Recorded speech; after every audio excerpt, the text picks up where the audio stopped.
Hello everyone, I'm Captain Logan. And I'm Eric. And welcome to another commentary podcast. This is going to be a little series. We're going to put one of these up for you each day this week, at least, 4 days. 4 days. We're going to tackle Ninja Quest from the third season of Mighty Morphin Power Rangers. This is, of course, kind of a on-television remake of the movies slash, taking the same material from the Sentai that they thought about when they made the movie, that this is actually directly pulling from. And we were wrong about it when we... It's not episode one. It's not the first couple episodes. When we talked about the movie last week, yeah. It's because they do the backdoor pilot for Masked Rider. Which I forgot. Which is quite good. It is quite good. We should maybe do that at some point. So we suggested maybe we would do this while we were recording the commentary for the movie, and here we are. So we're doing this. Follow through, setup, payoff. So this will be a lot of fun because unlike the movie, which we both know really well, I don't know this at all. This is, and we've not gone back and rewatched this, so we're just going to experience it again and talk about it, kind of like we did recently when we talked about the first episode of Dino Charge, yeah. And this is, now I've seen this several times, but you've probably maybe only been through it once or twice. If I've been through it at all. Oh, really? No, I mean, I've definitely seen some of this, but like, when I went back and watched the Power Rangers, like, Mighty Morphin wasn't really what I did. So, like I said, like, season 3, I'm really spotty on. So I've probably seen some of this, if not all of it, and what I have seen, not for a while. And I'm sure our takes on this material are kind of different because I grew up with this, and it was aimed at my age group when I was a kid, and when you were a kid, we were already... I'm in space, I'm Lost Galaxy. Yeah, So anyway, we're going to do these in 4 parts, so pull up your Netflix or your DVDs, however you want to watch it, get it to timestamp 0 on Season 3, Episode 4. On Ninja Quest Part 1, the 4th episode of Season 3, and get ready to press play whenever I say now. Are you ready, Eric? I'm ready. Are you ready for some ninja action? I'm ready. Actually, I don't think he's in the first episode of this. He's probably not. Anyway, all right. I'm not going to do this content. Never mind. I made a mistake. Everybody, please press play right now. So this will be fun because it'll be like covering the same material we just covered, but different. Maybe better. I like Ninja, but he's not as cute. Oh, Ninja's great. I mean, as what's her face, Dulcia. No, you're wrong. Ninja's super cute. Dude, I'm not gonna judge. Look, you like girls. I like whatever Ninja is. And we can still be friends. Yes, we can. No, absolutely, sure. Oh, that's right. We're in the Thunderzords. Sure, but I want to get to take a ride on that rock / cloud at some point if you're dating Ninja. Just to see if I can get a ride on that thing. Everybody wants something when you're dating a Ninja. Can't just be happy for me. Immediately less epic than the film. Yes. We're playing volleyball. But once again, gives us the important information that the Power Rangers are athletic. Oh, he's got a mullet.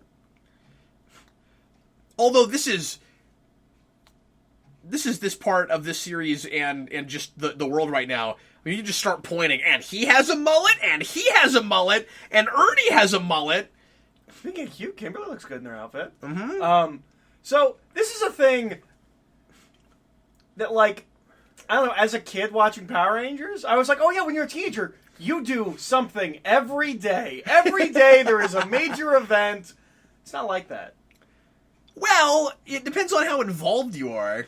I mean, I don't think it's always some, like big, the whole town gets together kind of thing. It is in Power Rangers. But it is in Power Rangers, yeah. They have dirt bike racing. But people are real busy in high school.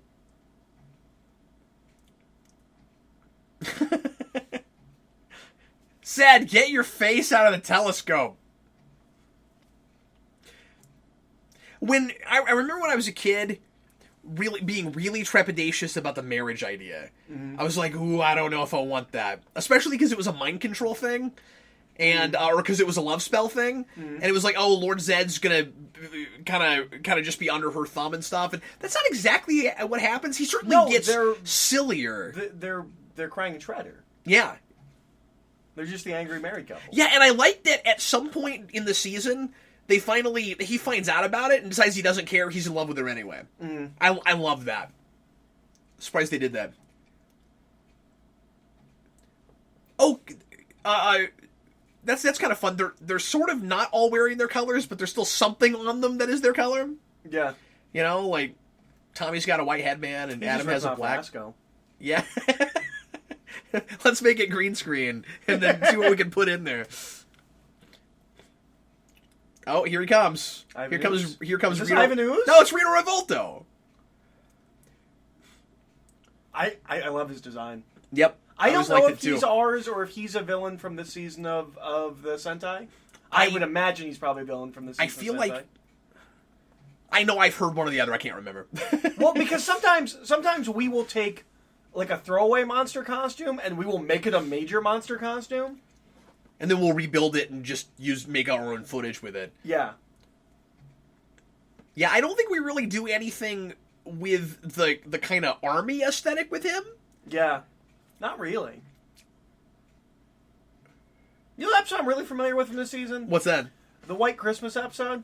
Oh, weird. Did you have that on VHS? I had a friend that had it on VHS, so Okay. I watched it a number of Christmases. I was like, and as a kid, I did not know who Rito was. I was like, where's Squat and Babu? Who's this Rito guy hanging out with Goldar? Yeah, because he's got a whole camo thing going on. Well, he's got like half a camo. He's got like a Two-Face thing. Yeah. Yeah, and I don't... Oh, you're right. Yeah, and I don't know why it's there. And he's got a skull on the back of his head. He's probably a really interesting character in the Sentai. He was in there. Now, it is weird that he's her brother. Well, yeah, and that's another... And they play that for a lot of comedy, or for some comedy, especially when you get to Master Vile. Because, of course... He looks nothing like them. They look nothing like each other, and they have different last names that both just start with R's and kind of half rhyme. Except for Master Vile. Well, I mean the siblings. Yeah. Yeah, Master Vile, no, but like maybe that's just a title or something. I don't know. But let's not read too far into it because they don't know either. Well, we don't know who their mom is. It could have been like a split thing, and so like he's Vile Revolto, their mom's like something Repulsa, and so like. When they split. Boy, you went farther than I would have, and that's great. Sure, that's what it is. Here come the Tangas. So look, like a lot of films, like Dark Knight Rises, it's not all there for you. You have to fill it in. So it's the Kubrick style of making a movie. So when this came out, it was really weird seeing the movie and then seeing the movie again. With this stuff because. I don't think most of us kids knew that wasn't canon when we saw it. Yeah. You just assumed you'd come back to the next season. So it was really weird with the first episode you get, which is... Although, that's how it's listed on Netflix. I don't know if they aired it that way. That I'd have to look into. Aired that way.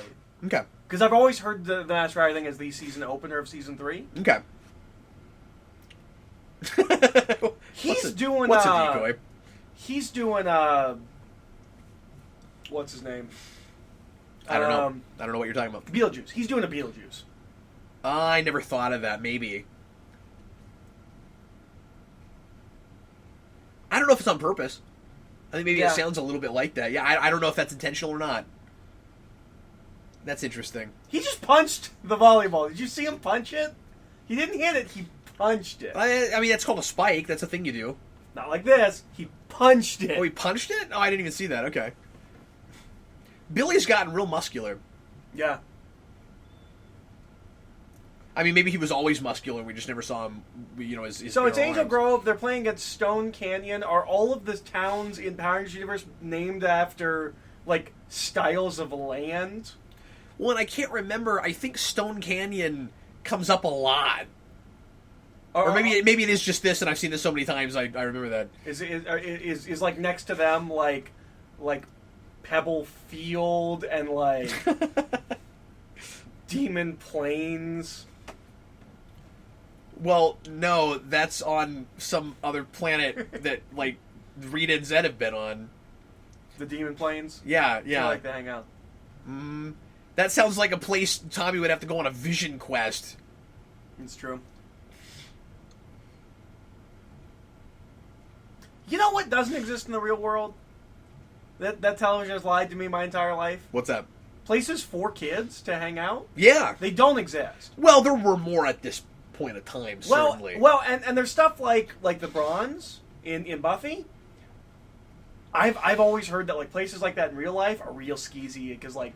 Oh yeah, sure. Because like the creepy people know that's where the kids are hanging out. Yeah. But I mean, a real like genuinely safe environment like this. I mean, the Bronze sometimes it seems kind of skeezy, but yeah, but not for the same reasons it would be in the real world. Yeah, I guess not.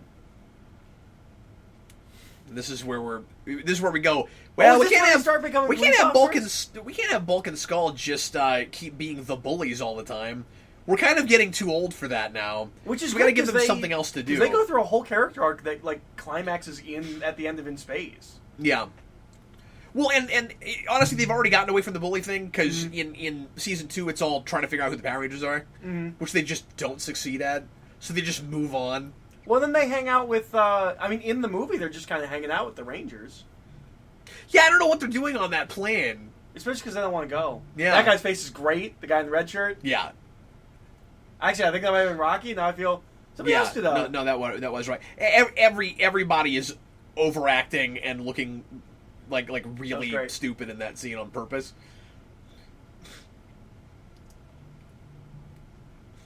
Yeah, sometimes through this season I have to remind myself that Squat and Babu still exist, because you see them here, but I think there's probably stretches and stretches where we just don't use them. Yeah, because we have too many monsters at this point.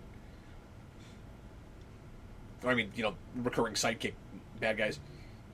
These are the costumes we still had around. Yep.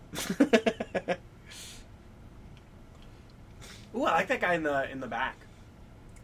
He had like a werewolfy thing going on. These people come from stock footage. Because every time he pulls the lever, it's stock footage.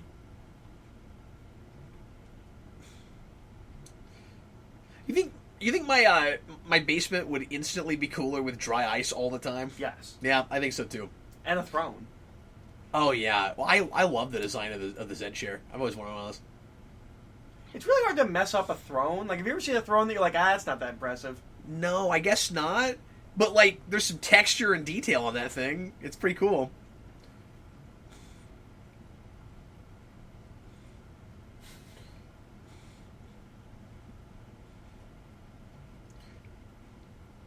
That monster's eyes are hilarious. Just they keep blinking independently of each other. So this is a little different from the beginning of season 2, when Zed showed up and the Super Putties showed up, and it was like, oh no, what are we gonna do? We introduce a new villain? Oh, he's not threatening at all. He's an idiot. That's right. Yep, he's just got these idiot monsters that he's. And we've dealt with a million of these things at this point. No, you're right. It felt like there was a new greater threat, and then we found out that we could just push a button and the putties disappear. Yeah. Which retroactively seems dumb, but it's not terrible. Are we drinking cranberry juice? What is that? Why not cranberry? It's probably punch. Maybe it's punch. It looks like cranberry. That seems like something you would have at a sports. Well, certainly, if it's punch, but it that looked like a anyway. I think it's punch. It looked like the color of cranberry.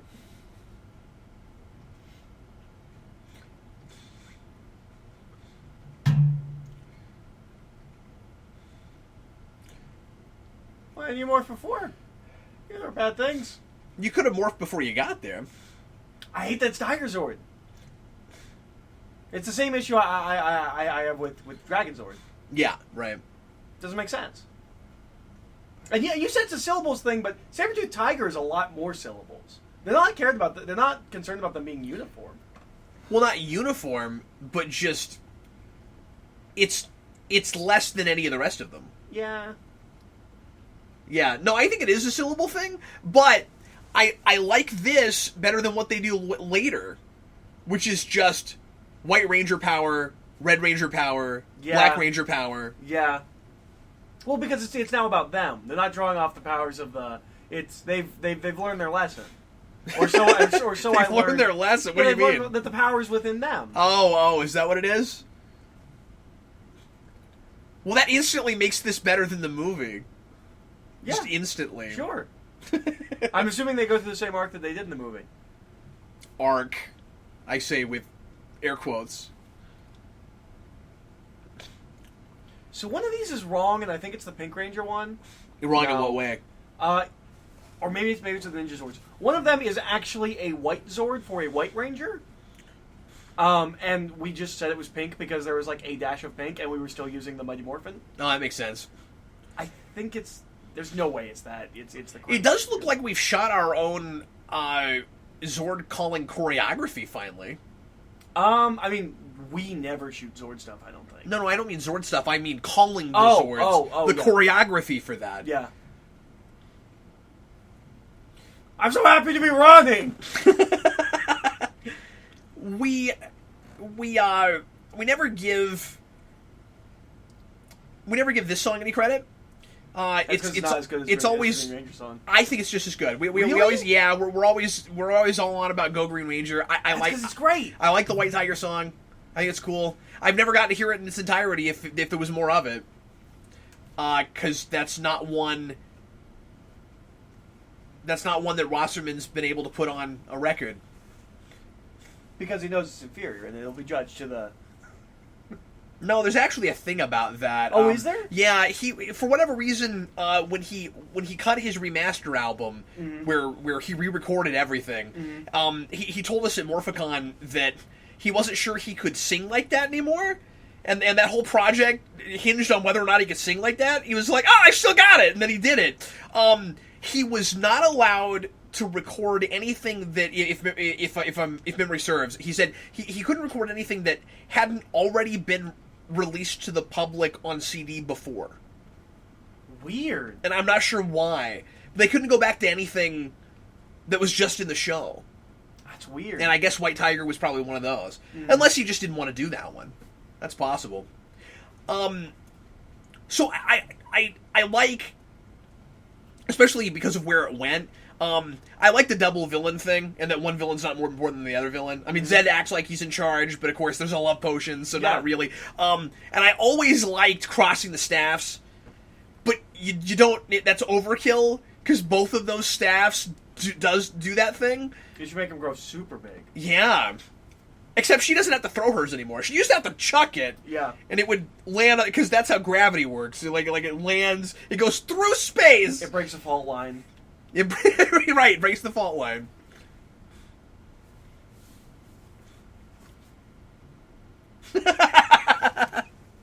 I love it when a plan comes to you. That's great. Well, he's just doing A-Team. Yeah. That's the A-Team thing. But it's always great whenever we do any kind of a pop culture reference like that in Power Rangers, because the dialogue is so often so generic that it means someone is at least trying to give someone a little bit of personality. Yeah. So that's fun. Not as successful a pop culture reference, leaking like a spaghetti strainer. I'm not saying everything has to be a pop culture reference. No, I'm saying it's a bad metaphor. What makes it a pop culture reference? I don't know. It's a... You said pop culture, I want to say pop culture too. Yeah, but the writing in this is leaps and bounds over everything in first season. Yeah. Oh, yeah, absolutely. Yeah, I really like third season. I mean, it's got its stuff that's dull and I don't care about, but... And it's more arcing. Yeah. There's a lot of 3, 4, 5 partners. I don't like the young kid, the turning them into kids thing. Yeah, nobody likes that. Which is just which is just an excuse to bring in other Rangers. And I didn't like it the first time we did it. And then I was like, oh, and we're going to keep them that way for 8 episodes? Oh. Yeah, but it's kind of an experimental thing. Like, I kind of appreciate for that. Yeah. What do you mean, just in finding a way to integrate other footage, or...? Well, just having a completely different team. Yeah. For 8 episodes, that's kind of cool. But couldn't we have just found some way to take their powers away and have it so that our Rangers can't morph and not make them kids?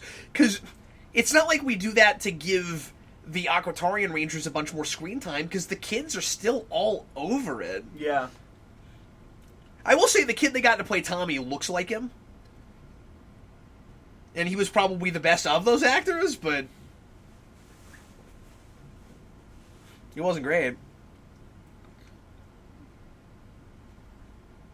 So I like this Zord way more than the Zord they're gonna get.